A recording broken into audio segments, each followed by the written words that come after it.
Hello, good evening. You're watching Awaz News. I'm Kubrali. We begin with the top stories shaping Canada today. A 25-year-old man is dead after being hit by the driver of the vehicle in Hamilton on Monday night. The crash happened near York Boulevard and Old Guelph Road.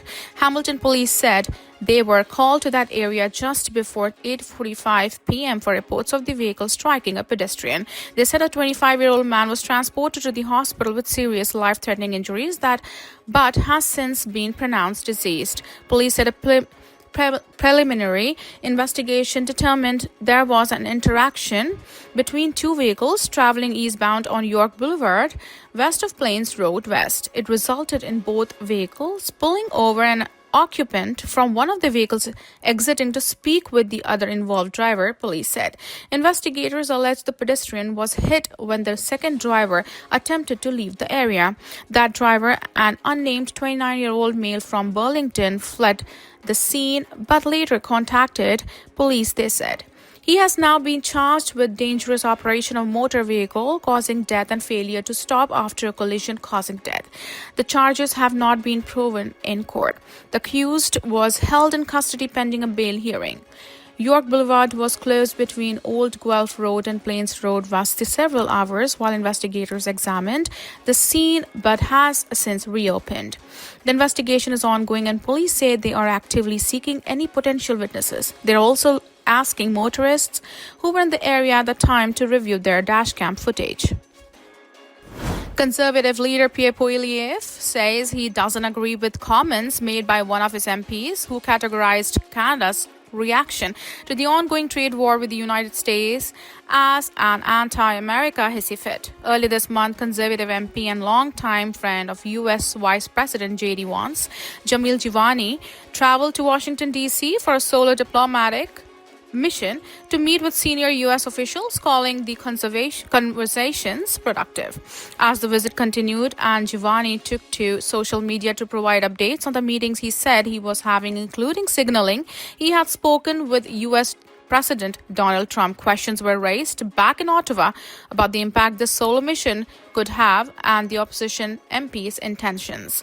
Then, in an interview with the US-based far-right news organization Breitbart, which aired early this week, Giovanni said, "We are shooting ourselves in the foot if we continue this anti-America hissy fit, and this is the reason I am trying to talk into our government."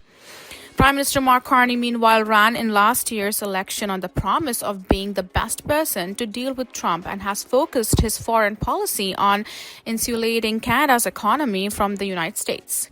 Canadians have also made a shift, for example, by avoiding travel to the U.S., which has seen a significant drop in the last year. When asked by reporters on Parliament Hill Tuesday whether he agrees with Giovanni's assessment, Poilievre said no. Poilievre also said he's spoken with Giovanni since the MP's trip to Washington and that his message afterward was that Canada needs to focus on what it can do at home to increase its leverage in negotiations.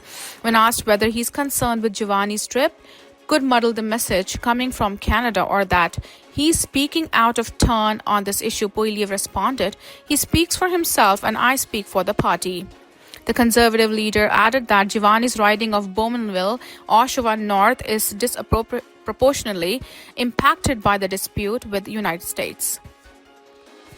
One person pulled from an apartment building unit that caught fire in North York has died, say officials. Speaking with the media at the scene on Tuesday afternoon, Toronto Fire Services, Robert Hewson, said crews were called to a high-rise at 5 Needle Fairway near Finch Avenue West and Jane Street just before 12:15 p.m. after receiving 911 calls about a fire near the top floor of the building.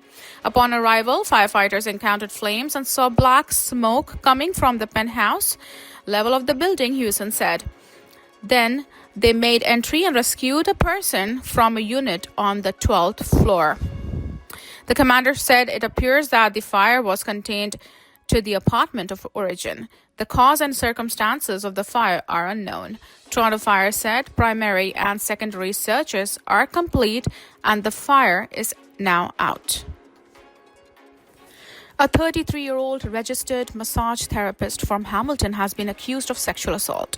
Hamilton police have not said when the incident occurred nor where it happened, as they are seeking additional complainants, so minimal information is disseminated.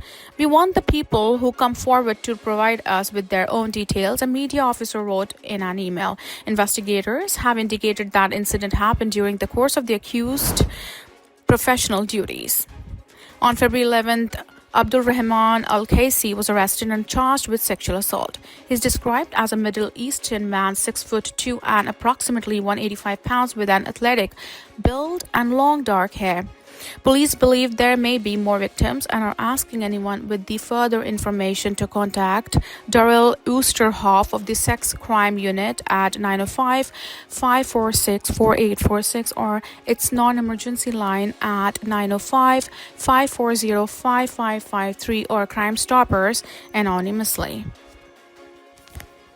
Ontario Premier Doug Ford is standing behind his government's decision to lift a freeze on college and university tuition, telling reporters that some institutions could have been forced to close without the ability to generate additional revenue.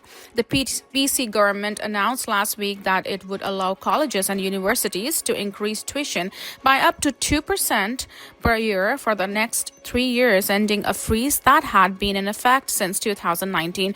At the same time, the government said it would decrease the proportion of grants offered through OSAP from roughly 85% of total funding to a maximum of 25% starting in the fall. Ford said on Tuesday that he had received thousands of calls from students upset about the changes to OSAP and the lifting of the tuition freeze. He said that for years he resisted lifting the freeze despite massive pressure from the heads of the colleges and universities, but ultimately had to do something to support colleges and universities that have struggled financially amid new limits on international student enrollment. He said that his message to students in the wake of the changes is that they have to invest in their future and in demand jobs. A winter storm yellow warning is now in effect for Toronto ahead of the arrival of a system that will bring snow, freezing rain and ice pellets and could cause treacherous conditions on roadways on Wednesday.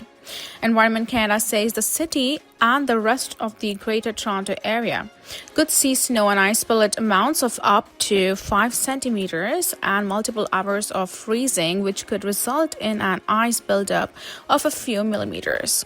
The National Weather Agency notes that areas west of Toronto will predominantly see freezing rain. Colder added 5 millimeters of ice accretion is also expected. Other parts of the southern Ontario, including the city of Hamilton, are under an orange freezing rain warning. Those areas could see ice accretion of 5 to 10 millimeters. The GTA is also currently under a yellow advisory for fog. Coulter noted that anyone with travel plans on Wednesday should pay attention and adjust accordingly. In response to the upcoming system, Metrolinx sent out a statement on Tuesday warning commuters to anticipate delays on GO Transit and Up Express when the inclement weather hits.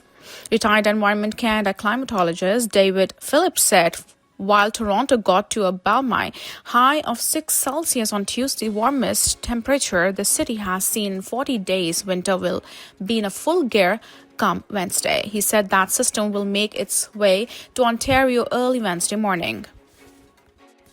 2 people stabbed during an altercation inside a North York home on Monday night remain in critical condition, Toronto police say. Police were called to a home on Plumtree Way near Bathurst Street and Steeles Avenue West shortly before 10 p.m. for reports of unknown trouble. When they arrived on scene, officers located 4 members of the same family suffering from injuries sustained as a result of physical altercation involving a knife, police said. According to investigators, 2 males ages 23 and 26 sustained serious stab wounds. 2 female ages 29 and 51 suffered non-life-threatening injuries. A male suspect, who is also a member of the family, was arrested at the scene and was not injured.